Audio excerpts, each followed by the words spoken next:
Bismillahirrahmanirrahim. Assalamualaikum warahmatullahi wabarakatuh. Alhamdulillahi ala ihsani wa syukran lahu ala taufiqihi wa amtinani. Asyhadu an la ilaha illallah wahdahu la syarika lahu ta'ziman li sya'nihi wa asyhadu anna Muhammadan 'abduhu wa rasuluhu da'iyana ridwani. Allahumma shalli 'alaihi wa 'ala alihi wa sahbihi wa ikhwani. Ma'asyiral muslimin wal muslimat rahimani wa rahimakumullah. Alhamdulillah, pada kesempatan yang mulia ini Allah Subhanahu wa taala telah memudahkan kepada kita untuk melangkahkan kaki menuju rumah Allah yang mulia dalam rangka untuk mempelajari ilmu agama yang mulia pula. Semoga Allah Subhanahu wa taala menggolongkan kita sebagai hamba-hamba Allah yang difirmankan olehnya di dalam Al-Qur'anul Karim, yarfa'illahu alladziina aamanu minkum walladziina utul 'ilma darajat. Allah senantiasa mengangkat derajat orang-orang yang beriman di antara kalian dan orang-orang yang telah diberikan ilmu dengan beberapa derajat. Nah, pada kesempatan yang mulia ini kita akan melanjutkan kembali pembacaan kitab Durusun fi Syarhi Nawaqidil Islam.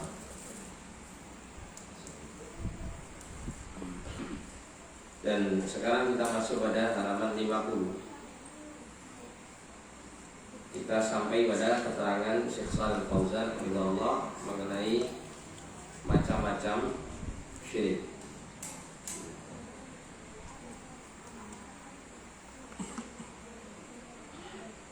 Disebutkan oleh Syekh macam-macam syirik ada dua.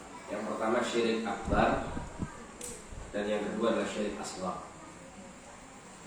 Apa yang dimaksud dengan syirik akbar? Syirik akbar adalah memalingkan sesuatu dari berbagai macam ibadah kepada selain Allah, sebagaimana telah diterangkan terdahulu. Jadi pengertian syirik akbar dengan pengertian ini erat kaitannya dengan syirik dalam uluhiyah Allah. Syirik dalam uluhiyah Allah Subhanahu wa taala, yaitu memalingkan salah satu dari sekian jenis ibadah kepada selain Allah,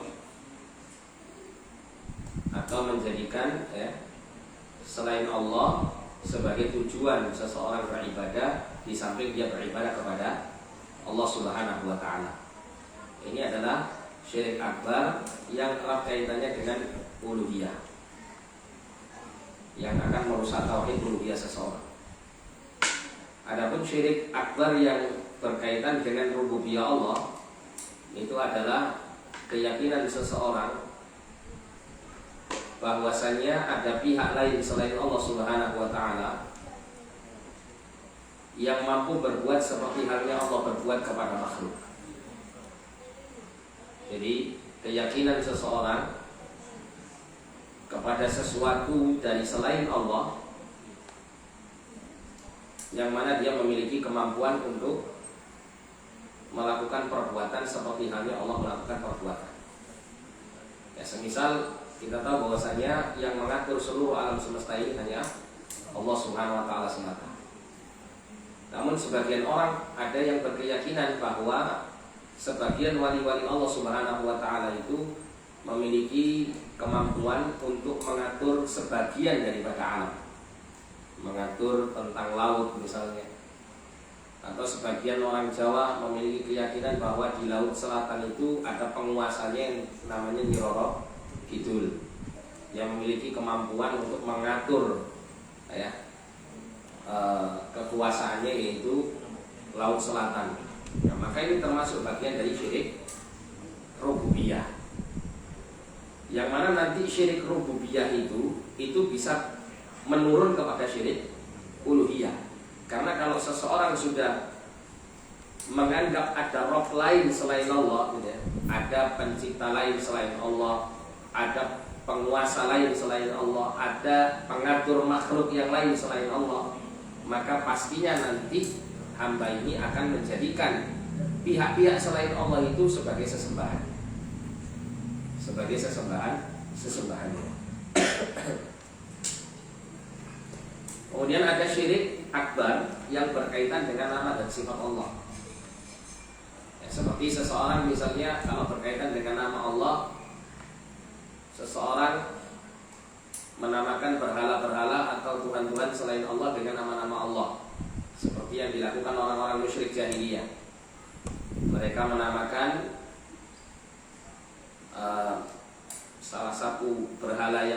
sembah selain Allah, yaitu Manat, itu dari nama Allah Subhanahu wa taala Al-Mannan.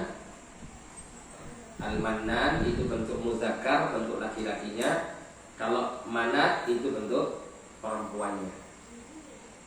Ya, karena mereka punya keyakinan sesembahan-sesembahan selain Allah itu mereka adalah ya, diantaranya seperti yang mereka yakini seperti para malaikat itu adalah putri-putri Allah. Makanya penyematan kepada nama-nama berhala mereka itu kebanyakan dengan bentuk mu'annas, dengan bentuk perempuan. Seperti berhala mereka yang mereka sembah selain Allah, yaitu Al-Uzza. Al-Uzza ini bentuk mu'annas ya, bentuk mu'annas dari kata Al-Aziz. Al-Aziz itu bentuk mudzakkar. Al-Aziz nama Allah SWT.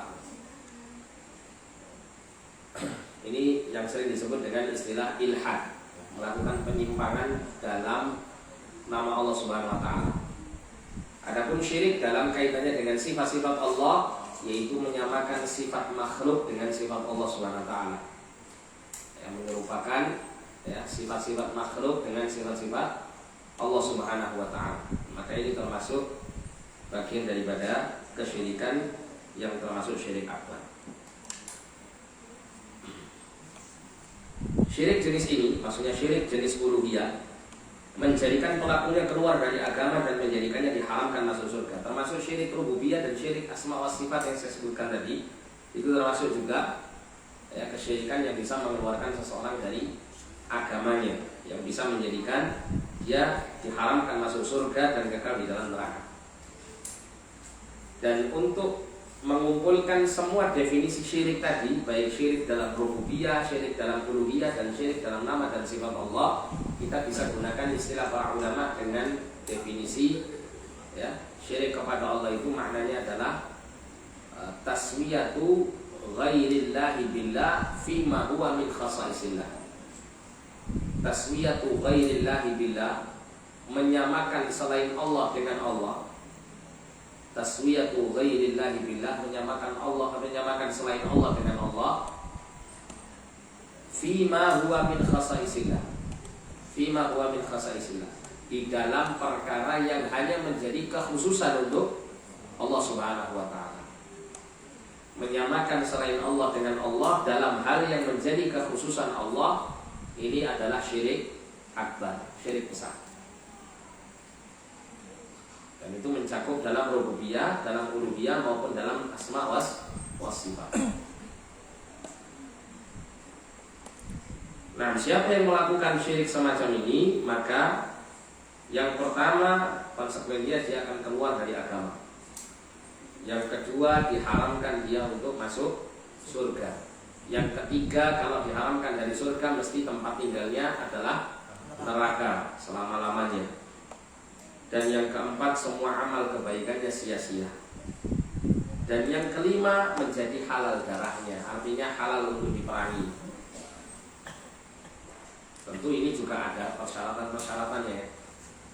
Akan tetapi keadaan orang kafir itu halal darahnya, halal hartanya dalam peperangan, boleh ditumpahkan darahnya dan boleh diambil hartanya dalam peperangan. Nah, 5 hal tadilah yang membuat semua 5 ini menjadi dibolehkan kepada orang yang terjerumus dalam syirik akbar. Kemudian disebutkan di sini syirik ini buruk dari berbagai sisi. Syirik akbar ini buruk dari berbagai sisi. Yang pertama, menjadikan pelakunya kafir dan musyrik, artinya keluar dari agama. Kemudian yang kedua, bahwa Allah telah mengharamkan surga bagi orang yang musyrik dan tempatnya dalam neraka, dan dia adalah seorang penolong pun bagi orang yang berbuat zalim. Pengharaman ini bermakna pelarangan sama sekali dari masuk ke dalam surga. Oleh karena itu dalam Al-Quran Allah mengatakan fama'wahu jahannam. Ma'wa itu tempat di mana dia menetap. Tempat di mana dia menetap nantinya adalah jahannam. Artinya apa? Tempat yang dia tinggali berupa jahannam itu akan terus dia huni dan dia tidak akan pernah keluar darinya. Setelah Allah menyebutkan laqad harramallahu 'alaihil jannah, sungguh orang itu diharamkan oleh Allah untuk masuk ke dalam surga, wa ma'wahun nar, dan tempat tinggalnya adalah neraka. Tempat menetapnya adalah neraka. Kemudian yang ketiga, bahwa Allah telah mengharamkan ampunan bagi orang musyrik. Allah mengatakan, innallaha la yaghfiru an yushraka bihi wa yaghfiru ma duna dzalika liman yasha. Surat An-Nisa ayat 48. Allah menyebut sesungguhnya Allah tidak akan mengampuni dosa syirik dan mengampuni dosa selain syirik bagi siapa saja yang Allah Ta'ala kehendaki. Jadi seorang yang menyekutukan Allah ketika dia mati dalam keadaan syirik, maka janganlah mengharapkan untuk mendapatkan ampunan Allah Subhanahu wa Ta'ala selama belum bertaubat darinya. Termasuk juga tidak diperkenankan orang-orang muslim, orang-orang mukmin untuk mendoakan kebaikan bagi orang yang meninggal di atas kesyirikan ini, karena sia-sia. Dikatakan Syekh di sini, adapun ampunan Allah yang didapat meski tidak bertaubat bagi orang-orang yang dikehendaki oleh Allah adalah khusus bagi dosa-dosa yang di bawah kesyirikan. Jadi dosa maksiat seperti zina atau mencuri atau melakukan kezaliman yang lain, minum khamr dan semacamnya, dari semua dosa-dosa, selama itu bukan termasuk bagian dari kesyirikan, maka dosa-dosa ini jika seseorang yang pernah mengerjakannya belum sempat bertobat dan mati, maka masih ada peluang diampuni oleh Allah. Akan tetapi tahta masyiatillah, di bawah kehendak Allah. Kalau Allah menghendaki, Allah ampuni. Kalau Allah menghendaki, dengan keadilannya Allah siksa terlebih dahulu, namun tidak menjadi kekal selama-lamanya di neraka. Dan kalau Allah menghendaki, dengan karunia-Nya Allah mengampuninya tanpa memasukkan dia ke dalam neraka. Dikatakan di sini, wa yaghfiru ma duna dzalika liman yasha, dan dia mengampuni segala dosa yang selain dari syirik itu bagi siapa yang dikehendakinya, seperti zina, pencurian, minum khamr dan selainnya dari hal-hal yang diharamkan dan dosa-dosa besar yang belum sampai pada batas kesyirikan. Dan pengampunan ini atas dasar kehendak Allah. Oleh karena itu, orang yang melakukan perbuatan dosa tetap dia harus menghadirkan penyesalan dalam hatinya untuk bersegera bertaubat. Kenapa? Karena yang diampuni oleh Allah Subhanahu wa Ta'ala dari orang-orang yang tidak bertaubat itu hanyalah yang dikehendaki oleh Allah. Sedangkan dia tidak tahu ketika dia melakukan dosa atau maksiat atau kezaliman, meskipun itu di bawah derajat syirik, dia tidak tahu termasuk dari golongan yang dikehendaki oleh Allah diampuni ataukah tidak diampuni. Oleh karena itu bersegera untuk bertobat dari dosa dan kesalahan. Jadi jika Allah menghendaki, maka Allah mengadabnya sebatas dosanya atau mengampuni pelaku dosa tersebut. Kemudian mengeluarkannya, kalau dia masuk neraka, dia akan dikeluarkan dari siksa neraka dan memasukkannya ke dalam surga karena tauhid dan iman. Mereka inilah yang disebut dengan usatul muwahhidin. Usah itu jamak untuk kata asi, yang artinya orang yang bermaksiat. Usatul muwahhidin maknanya orang-orang yang bermaksiat dari kalangan orang-orang yang mentauhidkan Allah. Nah, dari kata ini bisa kita ketahui bahwa kemaksiatan yang mereka lakukan bukan kesyirikan, tapi selain daripada kesyirikan. Karena mereka digolongkan sebagai muwahhidin, sebagai orang-orang yang mentauhidkan Allah Subhanahu wa Ta'ala.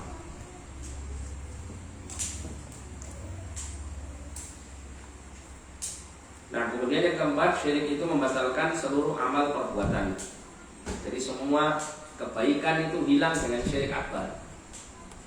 Satu saja perbuatan syirik akbar dalam salah satu ibadah yang dilakukan oleh seorang hamba, maka akan bisa menghilangkan semua pahala dan kebaikan dari ibadah-ibadah yang lain. Semisal dia selama hidupnya sholat 5 waktu, tapi pernah dia menyembah berhala, atau pernah dia melakukan kurban untuk jin atau untuk malaikat, atau berdoa memohon kepada selain Allah Subhanahu wa Ta'ala, atau hal-hal yang merupakan syirik besar lainnya. Nah, maka dari sebab satu kesalahan itu yang tidak dia taubati, maka akan bisa menghapuskan semua amal kebaikannya, termasuk sholat 5 waktu yang selalu dia kerjakan dalam sehari-hari. surah Al-Zumar ayat 65 sampai 66, wa laqad uhiya ilaika wa ilal ladzina min qablika la in asyrakta la yahbatanna 'amaluka wa la takunanna minal khasirin. Walillaha fa'bud wa kun minasyakirin. Sungguh aku telah wahyukan kepadamu dan kepada orang-orang yang sebelummu, apabila engkau menyekutukan Allah, maka Allah akan menghapus amalmu, maksudnya menghapus pahalanya. Wala takunanna minal khasirin, dan kamu benar-benar akan termasuk dari golongan orang yang merugi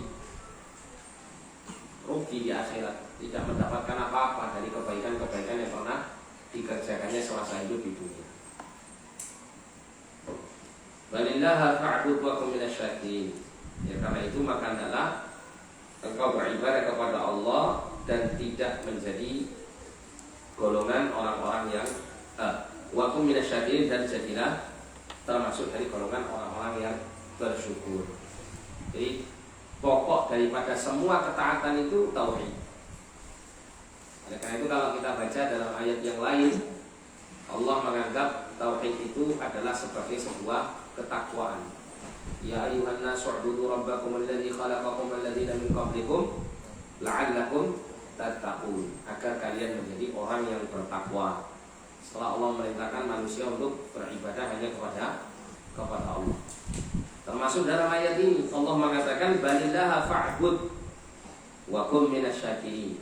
Karena itulah hendaklah kepada Allah sajalah kamu menyembah dan jadilah termasuk golongan orang yang bersyukur. Nah, syukur asal fondasi syukurnya seseorang itu adalah tauhid. Jadi pokok atau landasan segala sesuatu, segala amal dalam agama itu adalah tauhid. Dengan seseorang bertauhid, maka dia telah membangun asal syukurnya, landasan syukurnya. Dengan dia bertauhid, maka dia telah melandasi pokok ketakwaannya. Dengan seseorang itu bertauhid, maka dia telah membuat fondasi yang kokoh di atas seluruh agama, ibadah dan seluruh pengamalan agamanya. Tapi kalau fondasi tauhidnya ini hancur, maka tidak akan berguna segala apa yang dibangun di atasnya. Syukurnya tidak berguna, takwanya tidak berguna, ibadahnya tidak berguna, amal-amal ketaatannya tidak berguna. Karena itulah dikatakan bahwa syirik itu membatalkan seluruh amal perbuatan, sebagaimana hadas membatalkan kesucian. Seseorang sudah bersuci, berwudu, mandi besar, kok terus kemudian berhadas, entah hadas kecil atau hadas besar, maka batalah keadaan sucinya.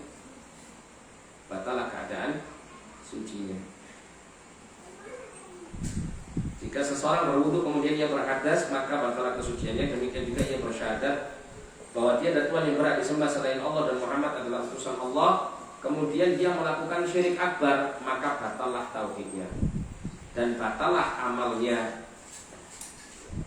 Seseorang habis berwudu dalam keadaan suci, ketika dia melakukan pembatal wudu, maka batallah wudunya. Kalau dia melakukan sholat dalam keadaan membatalkan wudu, berarti tidak hanya batal wudunya, tidak hanya batal sucinya, tapi batal apa? Sholatnya juga. Seseorang ketika mentauhidkan Allah kemudian membatalkannya dengan kesyirikan, maka bukan hanya ketauhidannya saja yang batal, termasuk amal yang dibangun di atas kesyirikan itu semuanya juga akan menjadi batal. Amal yang dihasilkan dari ketauhidan karena terkontaminasi dengan kesyirikan akan menjadi batal semua. Karena syirik membatalkan seluruh amal perbuatan, sebagaimana hadas membatalkan kesucian. Allah SWT berfirman saat menyebut sebagian para nabi dalam surah Al-An'am, wa nuhan hadaina min qablu wa min dzurriyyatihi Daud wa Sulaiman wa Ayyub wa Yusuf wa Musa wa Harun wa kadzalika najzil muhsinin. Dan kepada Nuh sebelum itu juga telah kami beri petunjuk, dan kepada sebagian dari keturunannya yaitu Daud, Sulaiman, Ayyub, Yusuf, Musa dan Harun. Demikianlah kami memberi balasan kepada orang-orang yang berbuat baik. Wa Zakaria wa Yahya wa Isa wa Ilyas kullu minas salihin. Demikian pula kepada Zakaria, Yahya dan Isa dan Ilyas, semuanya termasuk dari golongan orang-orang saleh. Wa Ismail wa Yas'a wa Yunus wa Lut wa kullan faddalna 'alal 'alamin. Dan Ismail, Ilyas, Yunus dan Lut, masing-masing kami lebihkan derajatnya di atas umat di masanya.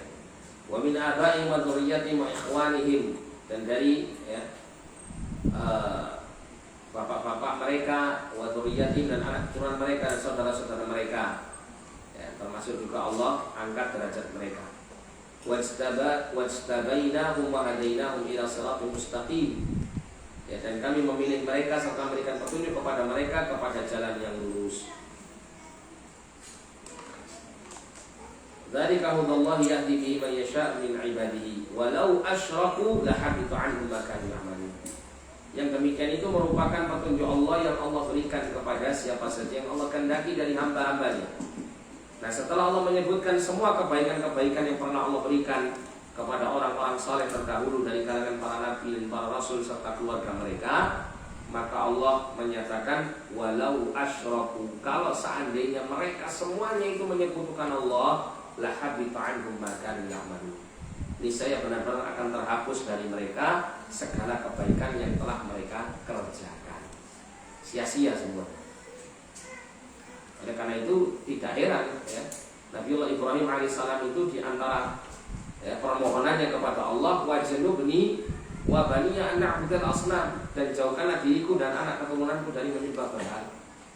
Karena sekali saja seseorang menyembah berhala, maka di saat itu dia telah merobohkan semua bangunan amalnya, semua kebaikannya akan terhapus, nol, mulai dari nol, habis semuanya. Dan orang itu kalau sudah terjerumus dalam bentuk penyekutuan kepada Allah dan kemudian dia di dalam kesyirikan tersebut, maka dikhawatirkan jika Allah tidak memberikan hidayah, maka orang ini akan terus di atas kesesatan tersebut, kesyirikan tersebut. Makanya begitu. Sehingga sangat diperlukan untuk selalu kita mengingatkan diri kita dengan tauhid, yang salah satunya adalah dengan cara terus mempelajarinya. Tadi Allah berfirman dalam surah Al-An'am ayat 84 sampai 88. Meski mereka adalah para nabi, seandainya mereka syirik, niscaya amal perbuatan mereka akan sia-sia. Jadi yang dibuat contoh kasus oleh Allah itu para nabi. Para nabi yang demikian tingginya kedudukannya di sisi Allah Subhanahu wa taala, kalau mereka ngelakoni syirik, semua kebaikannya akan sia-sia. Contoh kasusnya para nabi. Artinya apa? Tentunya orang-orang yang di bawah para nabi dan para rasul ini jelas keadaannya akan lebih buruk lagi, keadaannya akan lebih parah lagi jika mereka menyekutukan Allah. Sehingga dalam hal kaitannya dengan menyekutukan Allah ini,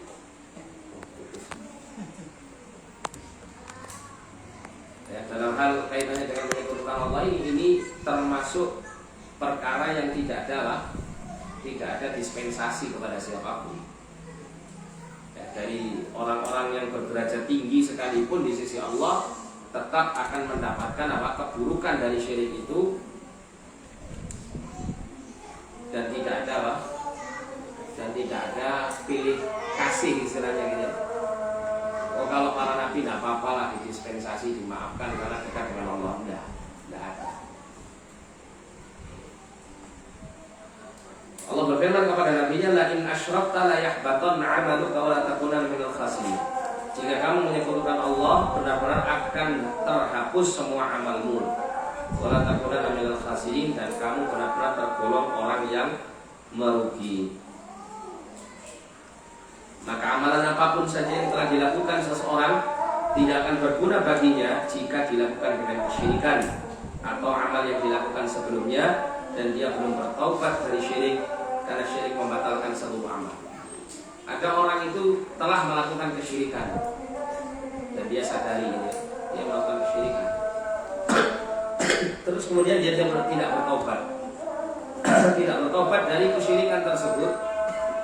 Dia menganggap hal itu biasa dan terus dia melakukan amal-amal kebaikan setelahnya, maka amal kebaikan setelahnya tidak akan dicatat oleh Allah Subhanahu wa taala sebagai kebaikan untuknya. sampai noda najisnya kesyirikan atau hadat kesyirikan ini hilang dari dirinya, baru kemudian dicatat kembali kebaikan-kebaikan. Oleh karena itu doa yang diajarkan Nabi SAW ini penting untuk selalu kita panjatkan. Allahumma inni a'udzubika an usyrika bika syai'an wa ana a'lamu astaghfiruka lima la a'lam. Ya Allah, sesungguhnya aku berlindung kepadamu dari berbuat syirik yang aku ketahui, yang aku sadari bahwa itu adalah kesyirikan. Dan aku memohon ampun kepadamu ya Allah dari melakukan kesyirikan yang terkadang aku tidak sadari dalam menjalankannya. Nah, di situ mengandung dua hal. Yang pertama pencegahan, tindakan preventif, meminta perlindungan kepada Allah dari melakukan tindak kesyirikan. Yang kedua, jika seandainya ada kesyirikan yang telah terjadi dilakukan, dalam arti di sini penyakit syirik itu sudah menimpa kita, maka yang kedua ini kita meminta obatnya dari Allah SWT agar Allah mengampuni dosa syirik tersebut. Nah, dalam pengobatan itu kan dua hal ini penting, mencegah sekaligus mengobati. Mencegah kalau seandainya dia belum sakit, mengobati kalau penyakit itu sudah melekat pada diri. Ini keadaan yang paling penting karena penyakit yang paling kronis yang membahayakan dunia akhirat seseorang adalah kesyirikan. Nah, kemudian disebutkan di sini, jika ia meninggal dalam kondisi demikian, dalam kondisi dia menyebutkan Allah, maka dia menjadi ahli neraka yang kekal di dalamnya. Rasulullah mengatakan, "Man mata wa huwa yad'u min dunillahi niddan dakhala an-nar." Barang siapa yang mati sedangkan dia dalam keadaan berdoa kepada tandingan selain Allah, maka dia pasti masuk neraka. Wa qultu, dan aku mengatakan, ana man mata wa huwa la yad'u lillahi niddan dakhala al-jannah. Dan saya berkata, barang siapa meninggal dalam kondisi tidak berdoa kepada tandingan selain Allah, niscaya dia akan masuk surga. Maksudnya adalah kalau orang itu mati dalam keadaan bertauhid, pasti masuk surga. Kemudian bahaya kesyirikan yang kelima adalah bahwa kesyirikan itu membolehkan atau menghilangkan jaminan keamanan darah dan harta pelakunya dan menjadikan wajib diperangi. Rasulullah SAW bersabda, "Umirtu an uqatilan nas hatta yaqulu la ilaha illallah, fa idza qalu 'asamu minni dima'ahum wa amwalahum illa bihaqqiha wa hisabuhum 'ala Allah." Aku diperintahkan untuk memerangi manusia hingga mereka mengucapkan la ilaha illallah. Maka ketika mereka telah mengucapkannya, maka mereka terjaga dariku darahnya dan hartanya, illa bihaqqiha, kecuali dengan haknya, dengan ketentuan ya, yang menjadikan darah dan hartanya itu diambil, yaitu dalam kaitannya dengan ketentuan syariat. Wa hisabuhum 'ala Allah, dan hisab mereka adalah tergantung Allah Subhanahu wa taala. Jadi perlu untuk kita ketahui yang namanya jihad fisabilillah, jihad fisabilillah yang memiliki makna perang di jalan Allah itu ada dua. Jihad yang bersifat difa' ya. Istilahnya jihad defensif. Ada jihad itu tolak, jihad yang bersifat tolak, ofensif.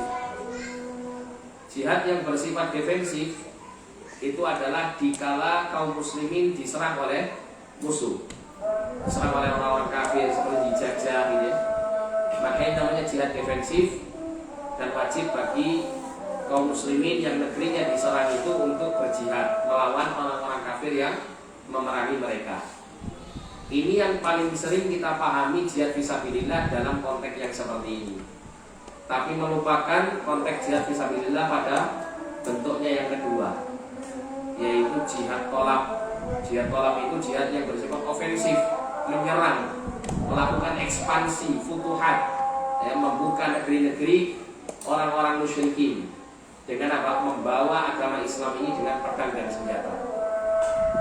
Ya, kalau ada orang mengatakan apakah Islam itu disebarkan dengan pedang dan senjata, sebagiannya iya. Kita katakan iya.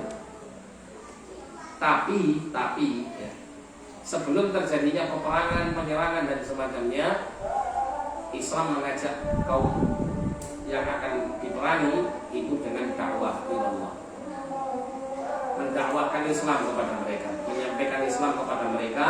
Kalau mereka menerima maka tidak diperangi, justru mereka dijaga. Mereka akan menjadi saudara sesama kaum muslimin, terjaga harta dan darahnya.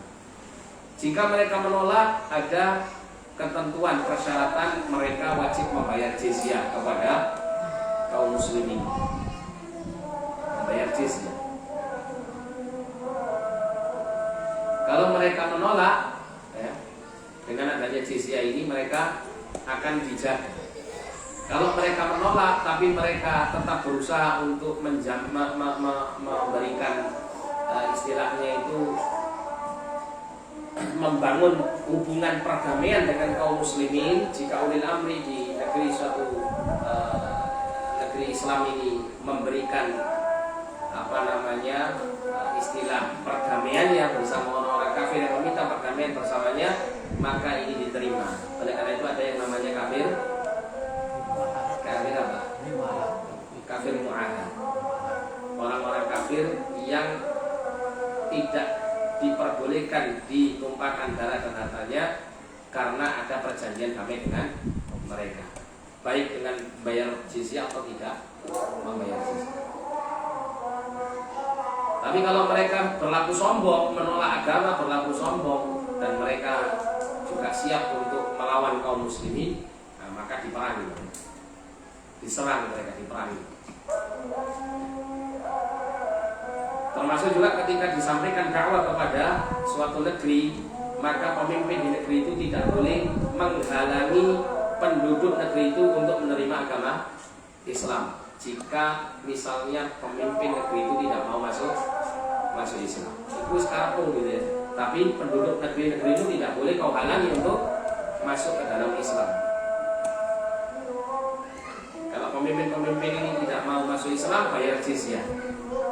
Kalau tidak mau bayar jizyah, mereka minta perdamaian. Kalau ulil amri negeri kaum muslimin mengiyakan, ya akan terjadi perdamaian. Tapi dalam perdamaian itu tidak diperbolehkan untuk menghalangi ya pemimpin-pemimpin kafir ini kepada rakyat dan penduduknya untuk masuk ke dalam Islam, dan tetap memberikan perlindungan dan penjagaan kepada penduduk atau rakyatnya yang masuk Islam di negeri mereka, meskipun mereka masih dalam keadaan kafir.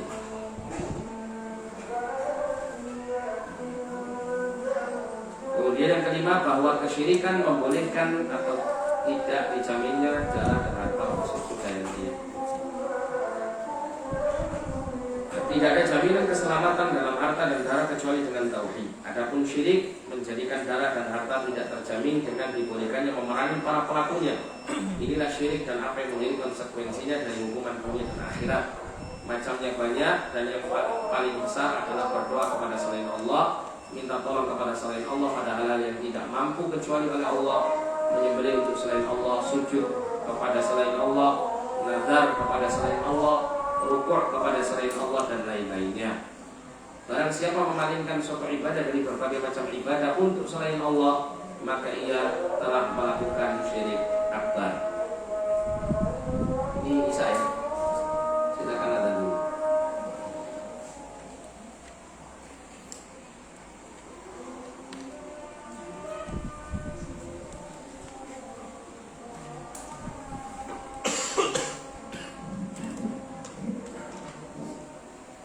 Allahu Akbar, Allahu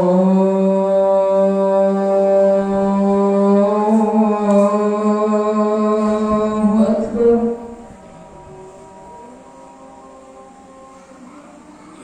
Allahu Akbar, Allahu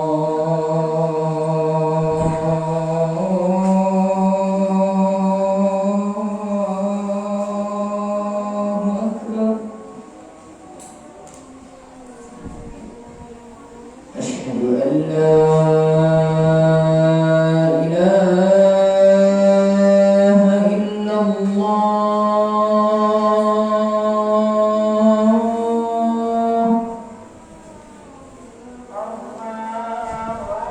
Asyhadu an la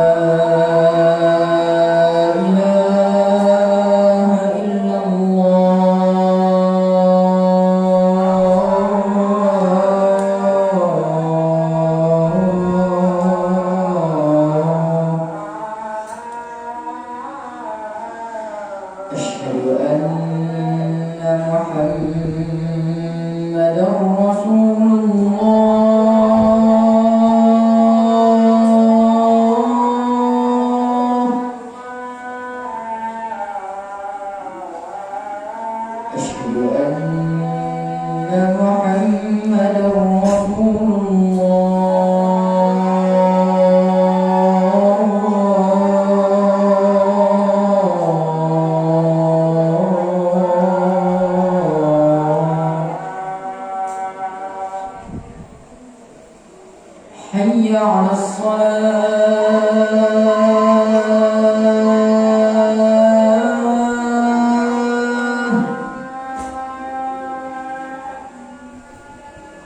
حي على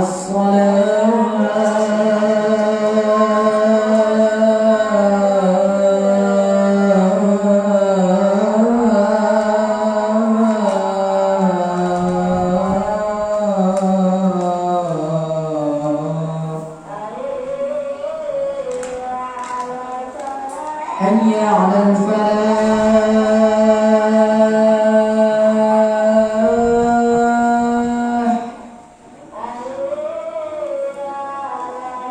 حي على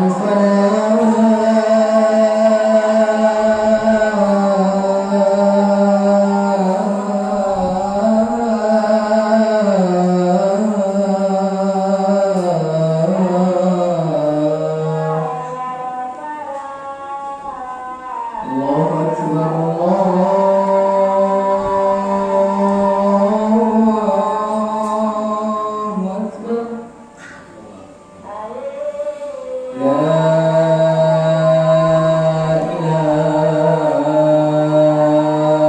إلا الله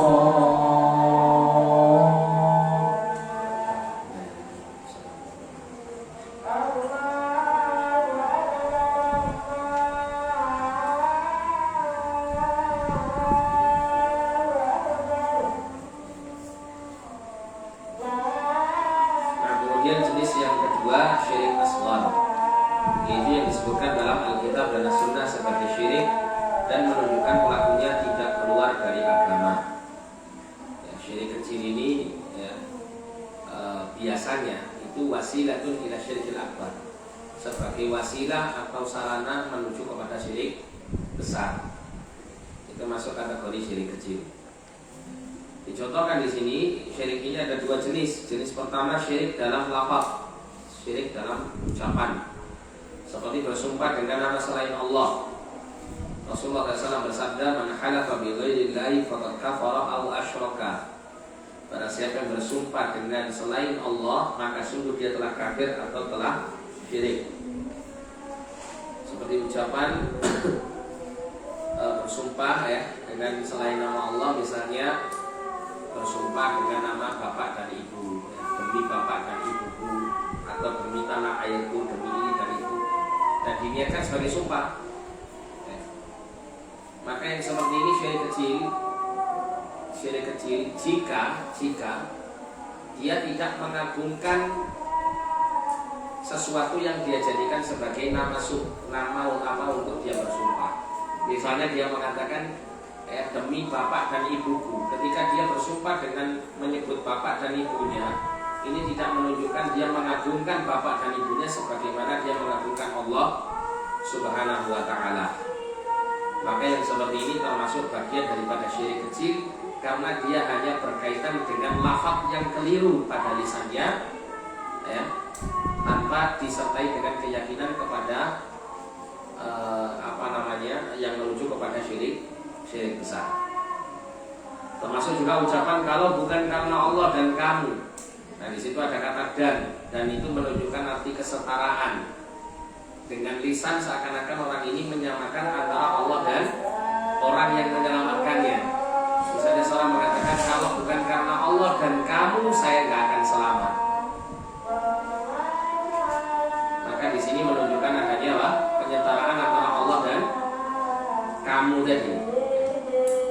Tapi kebanyakan orang yang mengatakan seperti ini dalam hatinya berkeyakinan bahwa Allah lah yang menyelamatkannya, sedangkan kamu adalah sebab yang Allah ciptakan untuk menyelamatkan saya. Itu kebanyakan orang yang mengatakan kalimat seperti ini hatinya memiliki keyakinan demikian. Tapi kalau sudah benar-benar dia meyakini bahwa ada pihak lain selain Allah yang memberikan pertolongan bukan sebagai sebab yang Allah ciptakan untuk Allah berikan pertolongan kepada hambanya, maka disinilah terjadinya syirik besar. Makanya tadi saya sampaikan syirik kecil itu adalah wasilatun ila syirkil asghar, syirkil akbar. Wasilah yang mengantarkan pada syirik besar. Termasuk juga seseorang misalnya menggunakan jimat.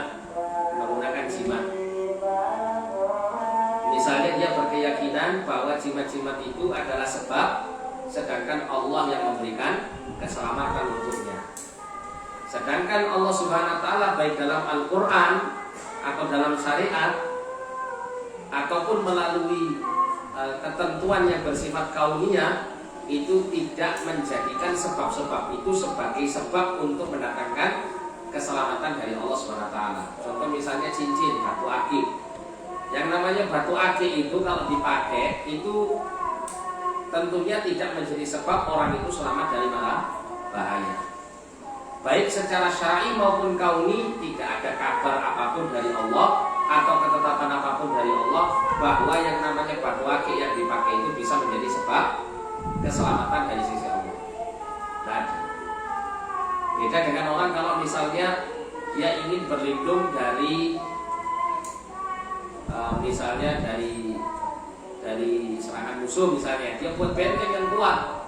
Nah, ini sebab secara kauninya diterima sebagai apa? Benteng perlindungan dari serangan musuh. Meskipun itu hanya sekedar sebab, artinya kalau Allah menghendaki serangan musuh pun akan tetap masuk dalam benteng itu meskipun dibuat dengan sedemikian kokohnya. Tapi dia membuat suatu sebab untuk mendapatkan keselamatan dari Allah, sebab yang tidak bertentangan dengan syar'i dan tidak bertentangan pula dengan hukum ketetapan Allah yang bersifat kauni. Bisa dipahami? Nah, ini penting ini, ya. Karena nanti orang akan menyamakan sesuatu yang tidak sesuai dengan syar'i dan tidak sesuai dengan ketentuan Allah yang bersifat kauni, itu diserupakan dengan sebab yang boleh. Misal tadi, apa bedanya saya pakai batu akik sama orang itu misalnya berada di apa namanya di tempat benteng yang kuat? Kan sama-sama bendanya, kan bisa jadi menunjukkan benda-benda tersebut hanya sebagai sebab saja yang menyelamatkan Allah SWT. Jadi kita bantah bahwa sebab-sebab yang dibolehkan dalam syariat yang tidak nantinya orang mengambil sebab itu terjerumus ke dalam kesyirikan jika memang sebab itu dibenarkan baik secara syar'i maupun secara kauni. Misalnya ada orang itu kalau minum obat itu adalah sebagai sebab kesembuhannya dari Allah Subhanahu wa taala dari penyakit. Terus disamakan dengan nempelkan batu akik atau keris di tempat dia sakit misalnya. Terus kerisnya keluar cahaya. Misalnya ini keris ya, keris kecil ini ya. Ada orang sakit kepala, dia sirahku kok luwor. Nah, disuruh minum obat sakit kepala, tapi disuruh ke sini ditempeli apa? Kerisnya, tempelin.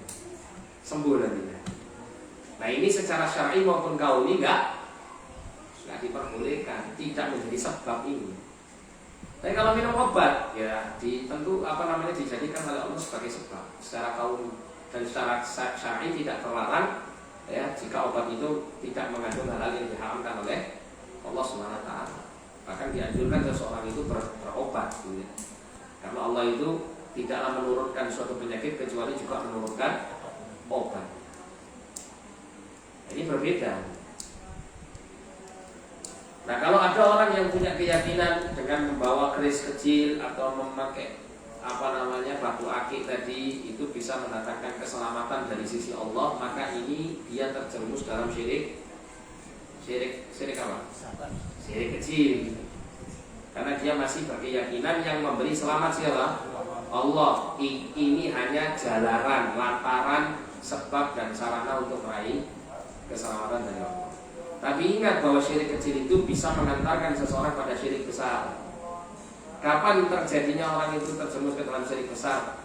Ketika dia menggunakan benda-benda tadi, dikala diantaranya ya, dikala benda-benda itu ketinggalan di rumah. Waduh, itu ketinggalan. Sial saya. Was-was dia di jalan. Kenapa? Khawatir orang selamat. Padahal kalau memang itu menjadi sebab, ya sudah. Kalau nggak ada sebab pun, Allah bisa saja memberikan keselamatan selama orang itu bersandar kepada Allah. Nah, di sini nanti akan muncul penyandaran kepada selain Allah ketika dia merasa khawatir, merasa was-was dari keselamatan dirinya karena dia tidak membawa barang-barang yang dianggap menjadi sebab datangnya keselamatan dari sisi Allah SWT. Nah, disitulah nanti munculnya syirik besar, menggantungkan hati kepada batu akik atau keris. Bisa dimana ya? Nah, kita lanjutkan di sini.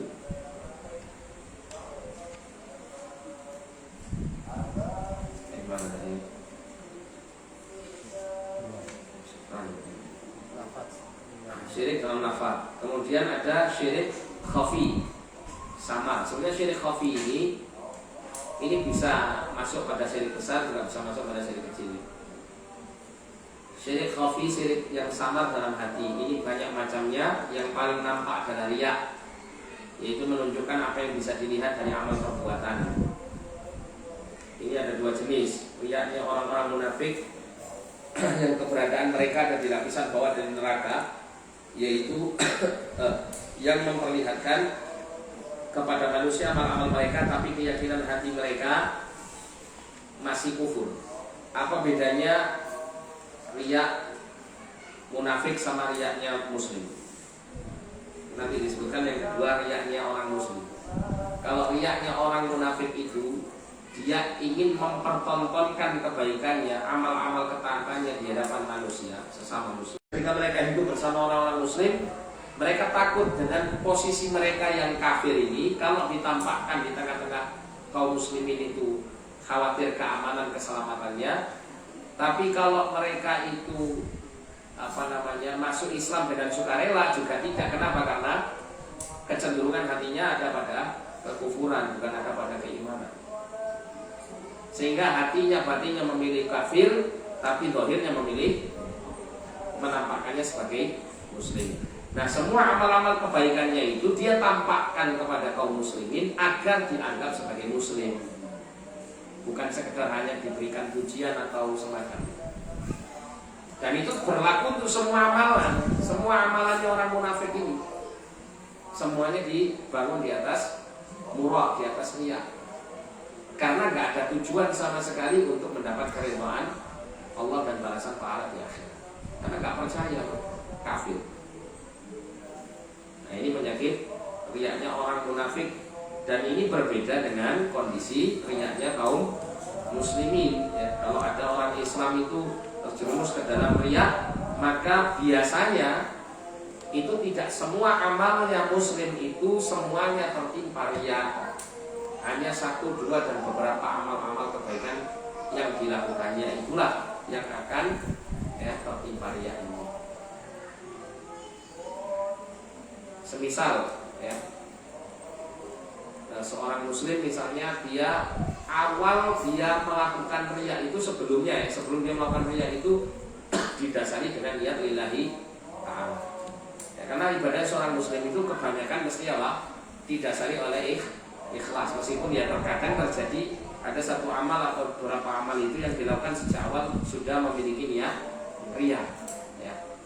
Akan tetapi keadaan kaum muslimin tentu tidak semua amalnya begitu. Kenapa? Karena ada keyakinan dalam hatinya bahwa amal ini harus dipersembahkan kepada Allah supaya mendapat pahala di akhirat. Sedangkan mukmin muslim itu mengharap pahala di akhirat, beda dengan orang munafik. Makanya tentu ada amal-amal yang secara awalnya dilihatkannya keras, bahkan hampir semua amalnya kaum muslimin, kaum mukminin yang kecenderungannya ingin mendapat pahala dari sisi Allah mesti diawali dengan niat ikhlas dulu. Tapi kemudian di tengah perjalanan menjalankan amal ini mulailah terkontaminasi dengan yang namanya riya. Inilah riyanya kaum orang Islam, riyanya muslim. Terkadang di tengah-tengah dia mengamalkan itu muncul riyanya. Makanya disebutkan di sini oleh Nabi, ala ukhbirukum bima huwa akhwafu alaikum indi minal masiihid dajjal. Mau aku kabarkan kepada kalian dengan perkara yang aku takutkan atas kalian di sisiku melebihi al-masiihid dajjal, melebihi dari fitnah al-masih ad-dajjal. Lalu para sahabat mengatakan, bala ya Rasulullah, tentu ya Rasulullah. Maka kemudian Rasulullah mengatakan ar-riya, yaitu riya. Seperti apa riyanya? Yaqumu ahaduhum fayusalli fayuzayyinu salatahu lima yara min nadhari rajulin ilaihi. Ada salah seorang di antara kaum muslimin itu dia menegakkan sholat, kemudian dia memperbagus sholatnya, ya, dikarenakan agar dilihat oleh orang lain kepadanya.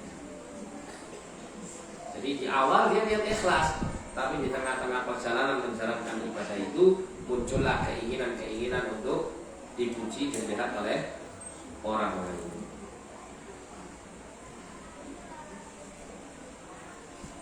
Insyaallah untuk poin kedua ini kita lanjutkan pada pertemuan berikutnya berkaitan dengan macam-macam riya yang lainnya. Nah, inilah perbedaan antara riya munafik dengan riya muslim. Kalau riyanya munafik, semua amalnya terhapus. Kenapa? Karena memang sejak awal start amal-amal perbuatan dilakukan orang munafik itu mesti apa? Mesti riya. Mesti ingin dilihat orang supaya dia dianggap sebagai muslim. Tapi kalau riyanya muslim itu hanya yang terkontaminasi dengan penyakit riya itu saja yang tidak diterima. Ya, jika dia terus melakukan ibadah itu tanpa adanya penolakan terhadap sifat riya yang muncul dalam hati dan niatnya tersebut. Tapi kalau di tengah menjalankan ibadah itu muncul rasa riya terus dia lawan, sehingga dia bisa mengembalikan niat ikhlasnya karena Allah SWT, dia menjalankan ibadah tersebut, maka riya yang muncul dan dilawan itu tidak mempengaruhi keabsahan sholat atau ibadah seseorang. Tetap dia akan mendapat pahala sesuai dengan niat ikhlasnya tersebut. Wallahu a'lam bishawab. Insyaallah pada pertemuan berikut kita lanjutkan. Sampai sini mungkin ada yang mau ditanyakan saya. Oke ya. Mau.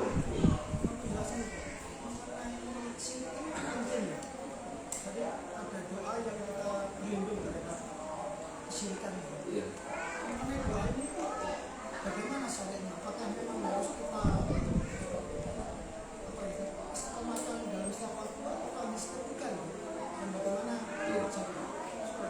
Seseorang itu dia akan terus-menerus meminta kepada Allah sesuatu yang dia anggap sangat berharga atau sesuatu yang sangat dia harapkan untuk mendapatkannya. Kalau dia memiliki rasa takut yang besar kepada kesyirikan, tentunya dia akan terus-menerus berdoa dengan doanya. Dia akan terus-menerus berlindung kepada Allah dari kesyirikan tersebut. Dia terus-menerus minta ampun kepada Allah jikalau ada kesyirikan yang telah dilakukan tanpa dia ketahui atau dia sengaja. Amin. Seseorang kalau benar-benar dia menganggap kesyirikan itu satu hal yang besar, mesti dia akan terus berlindung kepada Allah. Nah, sehingga kalau Anda menganggap bahwa kesyirikan ini satu hal yang berbahaya, sangat-sangat berbahaya, ya tentunya jangan ditinggal untuk selalu berlindung kepada Allah dari kesyirikan. Kapan waktunya? Ya segala waktu. Bisa mungkin Anda memilih waktu-waktu mustajab dalam berdoa, Anda sisipkan doa tadi. Semisal dalam kondisi sujud, dalam sholat, atau dalam kondisi tasyahud, setelah tasyahud akhir ya sebelum salam, atau ketika bainan adzan wal iqamah, antara adzan dan iqamah, atau ketika di malam hari sepertiga malam yang terakhir, atau di waktu-waktu yang mustajab lainnya. Anda berdoa mohon kepada Allah, sekaligus Anda susunkan permintaan perlindungan diri ini dari kesyirikan. Nah, di situ menunjukkan bahwa benar-benar seseorang itu merasa khawatir dari kesyirikan. Ya, artinya dianjurkan untuk sering-sering terus-menerus. Nah, kalau misalkan kita mempercayai di suatu tempat ada jin, jin yang bisa saja dia memudaratkan kita, itu termasuk syirik. kalau seseorang itu meyakini suatu tempat itu ada jin atau makhluk yang seperti itu, bukan karena adanya indikasi yang kita rasakan ya, atau karena memang pernah kita melewati tempat itu terus benar-benar kita merasa terganggu di situ, ya lebih baik jangan punya kepercayaan seperti ini. Ya. Jangan memiliki kepercayaan seperti ini, karena hal itu menerka-nerka sesuatu yang gaib. Memang kita secara umum ya kita pahami bahwa tempat-tempat yang kosong, tempat-tempat yang jauh dari keramaian manusia itu memang adalah tempat tinggal mereka, bangsa jin. Akan tetapi tidak serta-merta langsung kita nyatakan di sini ada jinnya, atau diyakini di sini ada jin yang atau raja jin tadi, apalagi raja jin tadi yang menghuninya. Itu lebih baik untuk dihindari keyakinan seperti ini. Akan tetapi kalau seseorang merasa khawatir, misalnya masuk ke dalam suatu rumah yang kosong lama, dia merasa khawatir di situ akan diganggu barangkali gitu ya, ada jin yang menempatinya dan akan mengganggunya, sedangkan dia memang berkebutuhan untuk masuk dan tinggal di tempat itu, maka ada solusi dari Nabi SAW, adalah dia mengucapkan a'udzu bikalimatillahi tammati min syarri ma khalaq. Aku berlindung kepada Allah, aku berlindung dengan kalimat-kalimat Allah yang sempurna dari kejahatan segala makhluknya. Jadi kita mengucapkan itu, maka Allah akan memberikan keamanan sampai dia meninggalkan tempat tersebut. Jadi karena khawatir atau jaga-jaga gitu ya, barangkali di sini tempat memang angker dan semacamnya, tidak apa-apa. Tapi kalau kemudian kita yakini di tempat angker, apalagi belum pernah kita merasa ada gangguan ya, tidak pernah kita merasakan gangguan yang benar-benar kita rasakan, terus kita menyimpulkan di tempat angker, itu lebih baik jangan. Kenapa? Karena dengan begitu dikhawatirkan nanti akan apa? Timbul rasa-rasa takut gitu, rasa-rasa takut dengan kejahatan jin atau yang semacamnya. Allah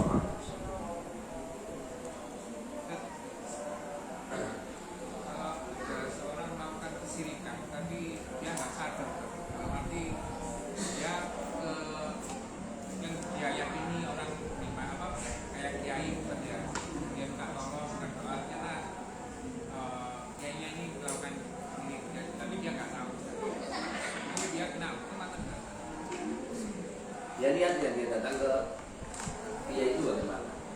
Kalau niatnya dia datang ke kiai tersebut dan dia nggak tahu ya, dia taunya ini orang kiai, orang baik, orang soleh di sisi Allah, bukan orang yang membuka praktek perdukunan gitu ya. Beda ya antara orang yang membuka praktek perdukunan dengan orang yang mungkin dianggap seorang kiai. Karena begini, bisa jadi dia dikatakan kiai itu kenapa? Mengajar di masjid misalnya, mengajarkan kitab, misalnya kitab kuning gitu ya, belajar gitu. Juga dikenal misalnya kiai ini orang soleh, sering doanya mustajab misalnya gitu. Terlepas si kiai ini ngelakoni kelentik atau enggak, dibaliknya kita tidak tahu misalnya gitu ya. Tapi yang kita ketahui secara pandangan orang awam misalnya gitu ya, misalnya ini orang awam yang melihat beliaunya ini orang soleh, orang baik, ngajarkan ilmu agama di masjid, nggak ada tanda-tanda yang aneh-aneh pada dirinya. Nah ketika orang itu minta doa dari orang yang seperti ini, kok ternyata gitu ya, si kiai ini punya ritual-ritual tertentu, maka ini dia tidak berdosa. Yang minta doa ini tidak berdosa, selama kalau dia hanya minta doa. Kalau terus dia minta doa setelah itu diberikan ritual yang macam-macam yang aneh-aneh, maka tidak boleh dikerjakan. Ritual-ritual ini tidak boleh dikerjakan. Makanya penting sekali seseorang itu mau belajar tentang hal ini, karena sekarang ini ya, kejahatan syaitan untuk menyesatkan manusia itu bukan lagi menampakkannya itu dalam gambaran-gambaran yang orang itu pahami bahwa itu benar-benar kesyirikan, tapi justru menampakkan gambarannya itu bahwa hal ini adalah bagian dari agama. Itu yang bahaya. Tapi kalau orang mau sedikit saja dia belajar dan dia merenungkan serta membandingkannya, maka dia akan bisa mendapatkan petunjuk dari hal ini. Namun kebanyakan orang itu karena sudah terjebak dalam keadaan yang seperti ini, dan dia membuat asumsi-asumsi pribadi gitu ya, anggapan-anggapan pribadi yang dia bangun dalam dirinya, sehingga kemudian dia menolak unsur-unsur yang mendatangkan hidayah kepada diri, ditolak. Kiai wong iki Wahabi gitu. Akhirnya begitu nanti. Padahal kalau mau dia cerna, didengarkan, dia bandingkan, akan dapat dia hidayah.